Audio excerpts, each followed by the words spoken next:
Hey guys, welcome back to my channel. So our episode today is a little different from anything that I've ever done. We're going to be having a candid conversation about mental health and the importance of cultivating mental health for a healthy relationship within your parental system, and in this case, the relationship between mother and daughter. I'm going to give my mom a chance to, I guess, maybe introduce yourself and maybe say a little intro if you'd like. Hi, my name is Crystal. As Deanna stated, I'm her mother, and I'm happy to be here and give this information, and hopefully it's helpful to someone out there. So We're going to start from the beginning. I think it's very important when discussing mental health, and specifically as it affects your relationships, it's very important to kind of see the patterns that cultivated, like how we engage with one another. So let's start from the beginning. Like, Mom, how would you say your mental health was nurtured as a child growing up with your mother? I must say it wasn't. When I was coming up as a child in the Black community, there was not a such thing as mental health. So if there was something wrong with you, or people thought that you were out of your mind or just doing strange things or not acting a certain way, you were titled as crazy. So there was a lot of talk in the family about you being, the word that they used again would be crazy. But there was no talk about like a mental disorder, anxiety, depression, schizophrenia, bipolar, whatever the case may have been. It was usually self-diagnosed by usually the big mama in the family, and there was really nothing done about it. You were kind of, I don't want to say shunned, but you were treated as such. You know, everybody kind of titled you as crazy, so you were just crazy or different. A lot of things, most of the time also, if you got to a certain point, you were referred to go to like the church, the Bible Belt. Growing up in the Bible Belt, most people are usually very religious. So it was thought that if something was wrong with you, you just take it in front of the church, you pray about it, and you'll be okay. From what I experienced, you know, with different people in my family, that never worked. But there was really no talk of mental illness at all. When you say it was taken to Big Mama, who are you referring to? Who's Big Mama within the family? So Big Mama within the African American family structure would be almost like the matriarch of the family, almost like the leader of the family. Whatever Big Mama said, it went.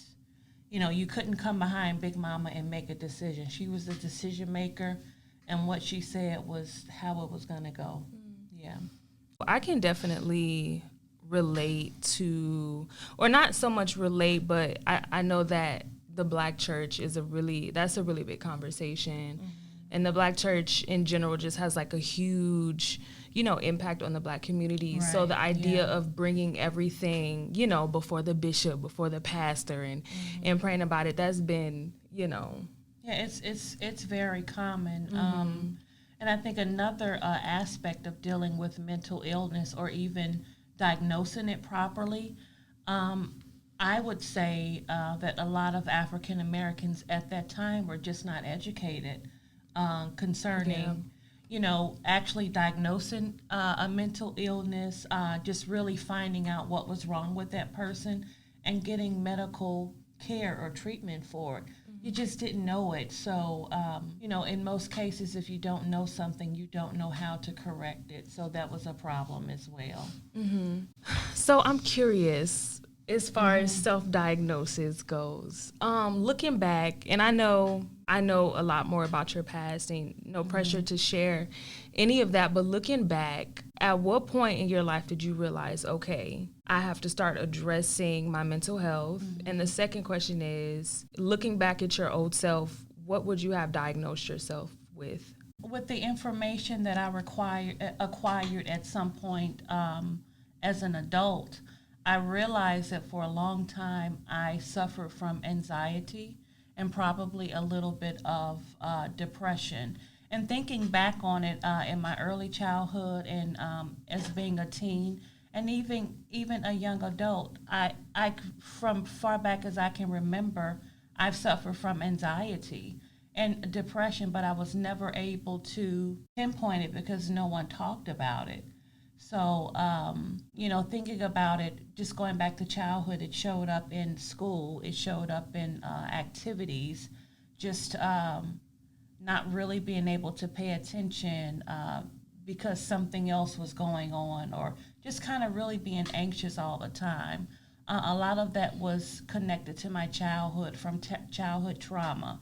So, as a child, if you're uneducated or you don't have the people in your life to educate you, you don't know the word trauma, you don't know the word anxiety, you don't know the word depression because it's not talked about. But as I got further into adulthood, I learned for myself. I did my own research. I met other people. You start to realize that, hey, this isn't normal to, be angry all the time, or, you're depressed. You learn the signs of depression. You learn the signs of anxiety. And if you want to be better, you take those steps to correct. So that's how my journey went. I just really had to, I diagnosed myself at first because I knew the signs at that point. And then after that, I decided to seek, medical help and get an official diagnosis. And that was hard for me to do because, again, I was raised up in an era where, if something was off, you're just crazy, and or you got the devil in you. Yeah, you got the devil. You got the devil in you. You need to go. You're not going to church enough. You're just a bad child. But I decided that some things are not normal based on what I had learned. And I decided to take action myself. I can't say that anyone pointed me in the direction of a doctor or help. I had to take those steps myself once I became educated to know, that there's a name for this and it's not normal and there's something that can be done about it. So I know you had my sister at 19, 18? 17. Okay, so how did being a young adult, struggling with mental health, not addressing it, and then having a child, how did your mental health either worsen or get better? What steps did you take to address it? Oh, that's a good question. At that point, I was not at the stage where I realized that I had anxiety or depression. And just to be quite honest, when at least for me, when I became a mother, my mode was always, I need to raise this child. I need to do what I have to do. I'm not saying that there was no anxiety or depression associated with that, but my life was just on autopilot, just being a parent. So there was really no time to address anything outside of parenting. So I can't say that at that point I did anything about it. I would say I just suffered silently because, again, being a young parent as well, you're focusing on raising this child, doing the best you can for this child. And it doesn't help that, I didn't quite have the help that I thought that I needed. I didn't really have support. So I was probably depressed and suffering from anxiety then. But again, I just couldn't address it because at that point I did not know what. So let's get down to the nitty gritty. Okay. Let's get down to us. Whatever that is. Let's get down to us. So I think our relationship has blossomed. I would say so. Yeah. Oh my God, don't cry on this podcast. Okay, so yeah, I think our relationship has definitely blossomed. And I think a lot of my growth as a person came with maturity. Yeah. It definitely came with maturity. And I didn't really get mature until I was in my early 20s. But that's kind of normal, though. Yeah. Yeah, it takes time for that frontal lobe to develop. So I mean, it takes time, and as a parent, once you realize that it takes time, you kind of have to like make a conscious decision to hang in there while it develops instead of just kind of packing up and leaving. Which is what most parents want to do. Yeah, so but trust me, I've wanted to do that quite a few times. But, once you find out how the brain works and, how maturity works in children, you just kind of have to hang in there and just see it through, really, and just kind of hope that development, that frontal lobe development kicks in sooner than later. So, yeah. Yeah, and just thinking back, I think a lot of our relationship grew during one of my lowest mental health points. Life. For the audience, I would say like in 2018, 2019, my mental health was really, really, really bad. And I needed a lot of support. And that was just a season of my life where I had to lean on my parents. And, my parents went through a lot as far as just like supporting me. Mm-hmm. So that's what I'm referring to when I talk about this. So from your perspective, what was that like, caring for a mentally ill child? To be there and to say, do you want to say what the underlying cause was for the? You can. Okay, so we found out, and I think it was more like 2018, not 2019. Okay. But during this process, when you were going through that mental health situation, we found out that it was drug induced, like from marijuana. Mm-hmm. So it just had an adverse reaction to your, who you were. Mm-hmm. So for one, that was the main cause. But just seeing it from the perspective of being a parent, I mean, you see people on the street, you see people online that you can tell that they're just kind of out of it because of whatever reason. But having to deal with it personally was kind of scary because you hear stories of people becoming consumed by drug-induced psychosis and never really coming out of it. Wow, yeah. So we had the fear, I don't like to use that word fear, but our concern was that you may possibly be affected long-term. So we were just praying and just really praying and doing everything we could to hopefully prevent that. I think that was the biggest part for me. I just wanted it to not be permanent. You know what I'm saying? That's why we sought mental health counseling, inpatient care, medication. In some cases, you were not a big fan of the medication, but it was a really, really rough time. But again, you just kind of hang in there. Anything concerning your children, you feel like you have to see it through. That's if you're a concerned parent. So that was our determining factor. This is our daughter. We're going to do everything we can. We're going to see this through. Any resources that we have access to, we're going to use them. And speaking of the resources, going through that process, it was really hard to find accommodations or resources for mental health. With the best insurance, we had private insurance. We were trying to seek mental health, and we went to a lot of different places, and we were told, oh, well, if she's not a suicide risk, we can't take her. What? I mean, to me, mental health, to some degree, if not attended to, can turn into suicidal ideation, suicide, self-harm. So that's a whole nother story. But we did face a lot of challenges, but it took us to be just steadfast and adamant and about what we were able to find and, utilizing those resources and just not taking no for an answer. For me, a lot of times the mental state that you were in, you fought me a lot, like, with your belief and what you thought was going on in your head. You thought that was the truth. And I refused to conform to it. Even talking to a therapist with you. I was called into a session, and the therapist was speaking with me about some stuff that you had told her. And I told the therapist, look, I'm not changing how I feel, what I said. This is my stance, and this is where I stand. I stand firm on what I'm saying. And that's how I had to be in the whole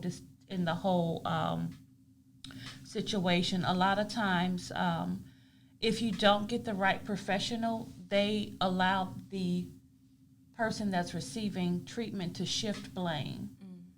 So I kind of feel like that was starting to happen at a point, but I would not allow it to happen because I knew that this had nothing to do with me per se or, your parents. This was something that you were dealing with directly, so you needed to be dealt with directly and just really get to the bottom of, the diagnosis. So it was just a big fight. It was a fight, but, I'd do it again. I don't want to do it again, but I would if I had to. Yeah, I would if I had to, yeah. Okay. Yeah, I love that. That was a very interesting time. But as far as like seeking resources, we didn't find those resources in New Orleans. Oh, we no. had to travel a good bit to receive those resources, and they were really good resources. And I was like, okay, so definitely, even having good mental health resources, being able to see a therapist. And the program that I was in, I was there for. It was kind of like a summer school type thing. Like I was there for a large part of the day, and then I would leave. Yeah. So, insurance does play a big part in the resources that people are able to receive. In LEAD, we learned a lot about mental health resources that don't necessarily depend on your financial status. So there's a lot of holistic practices that people do, self-soothing practices. I know for me, during that time, I was outside a lot. Like, being indoors was definitely not something that I wanted to do. So being outside in nature helped me a lot. Just being able to sit outside, being in the sun, and surprisingly, that's like one of the biggest. That's usually what I recommend to people when they're struggling with that. And I also think that was one of the most creative seasons in my life, because I kind of had to shift my focus to other things like painting, and I was, riding bikes and writing songs. Like, it was definitely very, very creative, and just not focusing on, the things that were going on in my head. So for anyone out there who may not have private insurance or may not have thousands of dollars to spend on a therapist or being at a facility, definitely take advantage of other resources. Painting, exercising is great. Really just lean into the things that bring you joy and take your mind away from your struggles. And it is a daily fight. I think it took me like that whole year to really, really, really get out of it. So, and then another important thing that I think that's necessary when you're dealing with mental health, any type of mental health, I find that a lot of people don't categorize anxiety and depression under a mental health. Most people, when you say, oh, mental health, it's something like bipolar, schizophrenia, but anxiety and depression, that falls under mental health disorders. So I said that to say, when you're dealing with any type of mental health issue, it's also important to not only use those outside resources like sitting in the sun or doing yoga or just walking. It's also important to surround yourself with people that believe you can recover. Like, you don't want to be going through a mental health crisis and you got somebody, you're crazy. You just always gotta be crazy. Or like you said, and this isn't to downplay anyone's diagnosis with mental health, or like you said, being surrounded by people who know the truth, and won't necessarily agree with things that are going on in the person's head who is suffering from that issue. So being around people who and that goes hand in hand with being around people who believe in your recovery. Because I think one of the biggest things for me was not being defined by my struggle. Like, I didn't want to, like you said, even, I didn't want to believe that I was all of these things. Like I was Right. determined to, I guess get back to myself. Mm-hmm. So yeah, so having that support was really, really helpful, and I think it played a big part in me, Yeah. getting through. Yeah, you definitely should never. I mean, even if your mental health is fine, you shouldn't surround yourself with people that don't believe in you. But I've seen that a lot. Oh yeah, Like a person going through something. Oh, you're fine. You're fine. You're gonna be okay. Just do this or do that, or they don't acknowledge that there's a problem. right. Like they almost help to nurture whatever thought process you're going on. It's almost like being what's the word? Paranoid, right? And you have a friend with you and you're saying, oh, I see a purple dog. And instead of that friend talking you through this episode or saying, hey, what are you seeing? Let me look because I don't see it. And they're just agreeing with you. Oh, yeah, I see a purple dog, so that's not helpful. Or you and all your friends seeing purple dogs. Get new That's friends. a problem.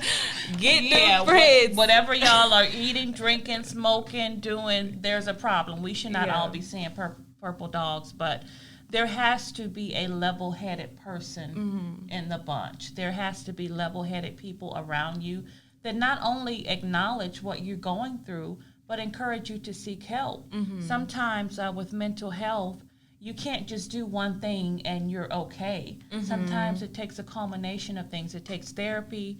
It takes, it may take medication sometimes. It may take, really delving into something that you like to do, like art, yoga, fitness, whatever. Sometimes it's a culmination of things. I don't think anybody should go into treatment thinking that one thing is going to fix me, because it usually doesn't. It takes a whole group. It does. It takes a whole group of things sometimes to help you level out and get back to a place where you're comfortable. So I said that to say always explore your options. Never shut anything off and say, oh, I don't need that. I'm fine. I don't need therapy. If you're saying that you don't need therapy, you probably need therapy. Yeah, because I'm pretty okay and I still need therapy. Yeah, I think I everybody. want therapy because I'm like, look. Therapy is self-care for even a person that doesn't struggle with mental health. It's good to have somebody to talk to and somebody that's going to listen. Most people, if you have a friend, it's a flowy conversation, or you tell your friend about something and they automatically go into what their issue is.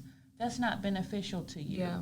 So it's good to have someone that you can speak to and will shut up, just not say anything and listen, and then give their recommendation or have that back and forth conversation with you after you've spoken. Yeah. Yeah. Yeah, those are some really, really good points.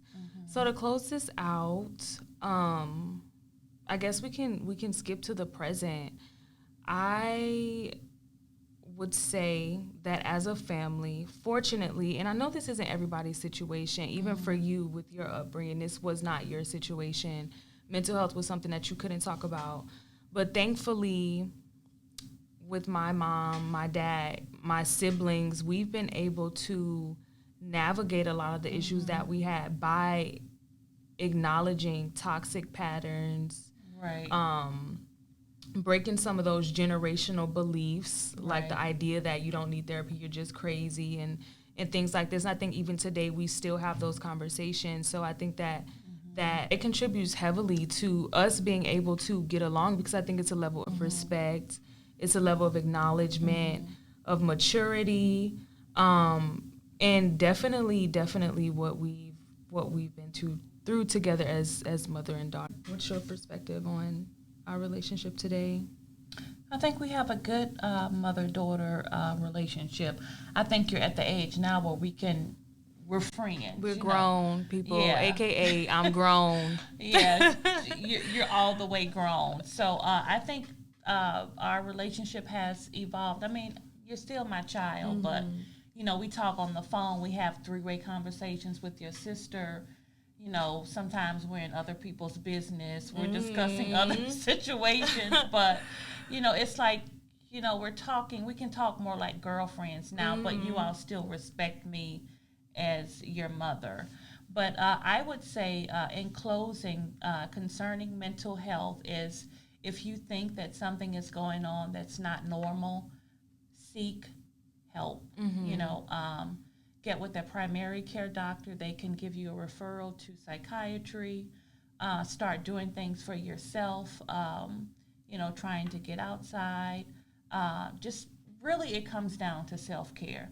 Self-care is not only, you know, how good your body looks or your hair, your makeup. It's a total package. You know, you have to, as much as you take care of your skin and your body, you need to also take care of your mental health, because without that, you can't do anything.